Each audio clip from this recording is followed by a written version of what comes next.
Eh bien, on n'est pas audible quand on ne parle pas d'une seule voix et d'une voix forte. Jouet collectif, le maître mot de ce séminaire. Réunis au Centre national de rugby de Marcoussis, quelques 110 socialistes se sont retrouvés l'espace d'une après-midi, talonneurs, piliers et seconde ligne. Mettre les Français au cœur du projet pour 2012, c'est l'objectif des 1700 contributions adressées par des sympathisants.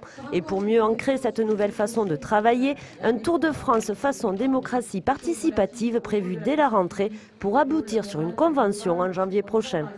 C'est l'acquis essentiel de ce séminaire, non pas des réponses, mais une nouvelle méthode, une nouvelle ambition, une feuille de route qui est tracée. À nous maintenant d'être à la hauteur de cette exigence. Ce que ça a montré surtout, c'est qu'il fallait remettre tout à plat. Pour une fois, on l'a fait sans tabou, c'est-à-dire qu'on a pu s'exprimer sur des opinions très contradictoires. C'est à mon avis ce qui permet de reconstruire. C'est un pacte que nous souhaitons le plus uni possible qui va faire le Tour de France, oui, parce que c'est ce que nous reprochent les Français actuellement. C'est de parler avec des voix discordantes, l'impression que les socialistes cherchent d'abord à s'en sortir tout seuls et ne parlent qu'à eux-mêmes, ne parlent qu'à leur nombril. Voilà. Aujourd'hui, c'est une nouvelle méthode qui s'engage, quoi. Malgré cet apparent esprit d'équipe, certains joueurs se sont extraits de la mêlée pour tenter une percée en solo. Est-ce que vous avez au moins retrouvé le sens du collectif ou au contraire À mon avis, il faudra du travail.